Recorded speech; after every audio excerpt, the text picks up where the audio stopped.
Ai-Ai Delas Alas finally reacts to Kris Aquino's rumor transfer to the GMA network. Recently, there are rumors saying that Kris Aquino will be transferring to the rival network, which is GMA.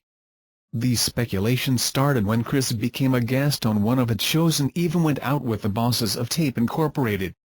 During Mother Lily Monteverde's 77th birthday celebration, PEP was able to corner Ai-Ai Delas Alas, the BFF of Kris Aquino, to ask her about the rumors regarding Kris' transfer to GMA. Knowing Ai-Ai, we all expected a joke as an answer to serious matters like this. Yun nanga, siguro nami-miss na niya ako.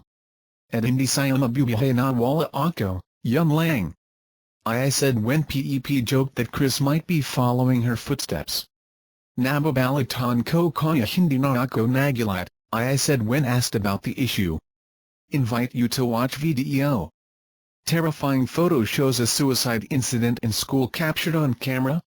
Is it real or not? There are different stories for every school or universities. Most of the times, there are students, faculty members or even the staff of the school who are witnessed paranormal activities. Usually, a paranormal activity or a ghost sightings happen when the people are asleep or in the middle of the night. However, in this case, a woman caught something unusual as she took a selfie in front of their school. When the people zoomed in the photo, they were shocked to see that there is an image of a security guard who is hanging from the ceiling.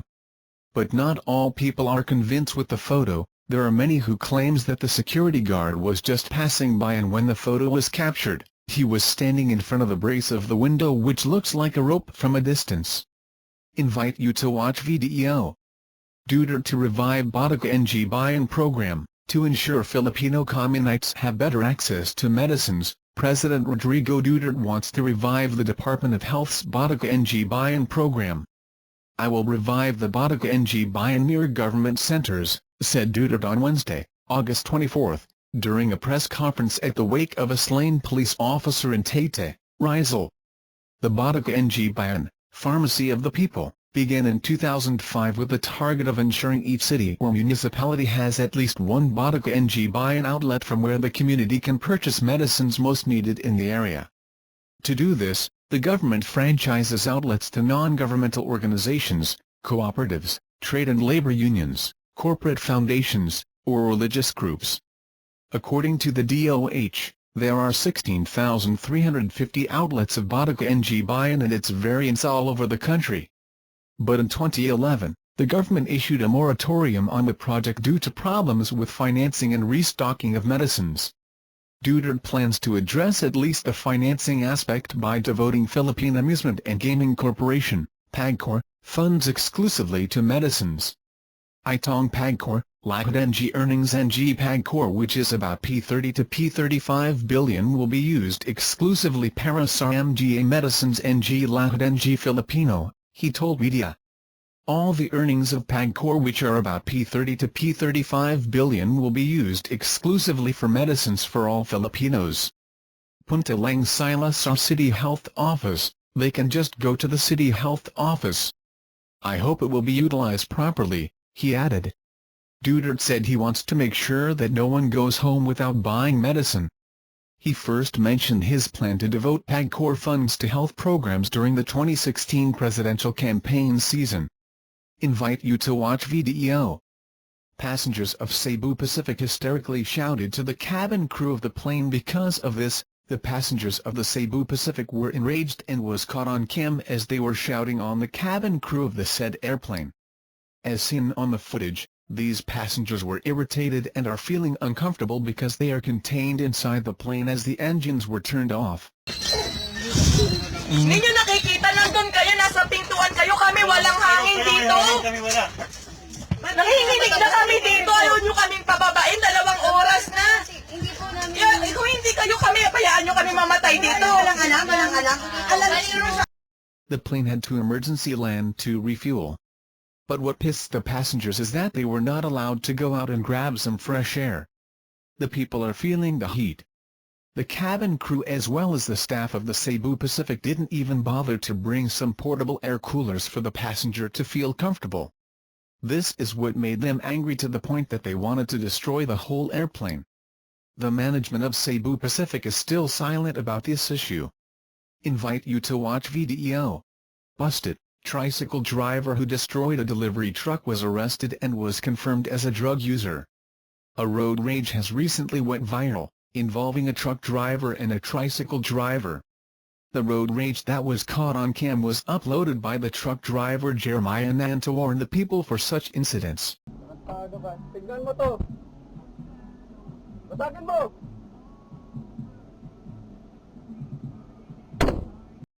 In the said video, you can clearly see how this tricycle driver destroyed the truck by breaking its wipers and throwing a solid object against the windshield. On Tuesday, August 16, the tricycle driver who was caught on the dash cam was finally caught by the police in Barangay San Antonio, Sto. Tomas Batangas. The tricycle driver was identified as Novi Manzarino, and just like what the netizens says, the barangay chairman confirmed that the suspect is a known drug user either town. Invite you to watch video. Even Sam's Reed, Beerman pin loss on aces. With import Arizona Reed confined behind the SMB bench, Junmar Fajardo and his teammate kept their mastery of the Alaska milk cases.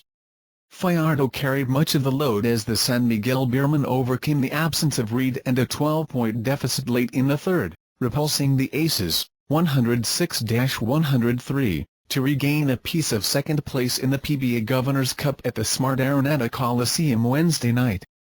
Alex Cabagnet knocked in a crucial pair of triples in the last 2 minutes, while Chris Ross blocked a game-tying three-point attempt by LaDonte Henson at the buzzer, helping the Beerman defy the odds and in the process move back to joint second with the Barangay Ginebra Kings and the Mahindra Enforcers at 5-2. It's a huge one for us because we played without an import. Good thing, all the players were challenged and stepped up in the contest, said San Miguel coach Leo Austria. We didn't sack AZ contrary to some reports. We love him as we won a championship with him. But we can't force him to play, as he's injured, Austria also said. With Reed's playing status uncertain, Austria said the team would try to bring in a temporary import replacement in the next few days. The guys proved we could win without an import. They proved we could win without relying to anyone but on a team effort. Per Kailangan naman maganap ng insurance import for the playoffs, Austria pointed out. Fajardo played as their veritable import, collecting a personal conference high of 37 points that went with 14 rebounds, 3 assists, 3 blocks and 1 steal against 1 error in 36 minutes of play. The 6'10" behemoth himself delivered the dagger points, sinking 4 charities in the last 45 seconds. The Aces seized command in the third period and were still in control at 98-94 before Erwind Santos drained a pair of charities, then Cabagnet fired away back-to-back trays to shove SMB ahead at 102-99. Alaska failed to stop its downfall, reeling with a 5th loss against 2 wins. Fajardo kept up with the Alaska import stride for stride, power for power and basket for basket as the Beerman took the half at 51-46. The SMB behemoth matched Henson's 20 points and 6 rebounds in the first 2 quarters. And with Santos, Cabagnet and Marcio Lacider also doing their part, the Beerman built an 11-point lead at 48-37 and set the pace almost the entire opening half. Fajardo had 12 markers and 2 rebounds in the opening quarter that also went in their favor at 27-23. Thank you for watching videos like you. Remember, register and comment under the video.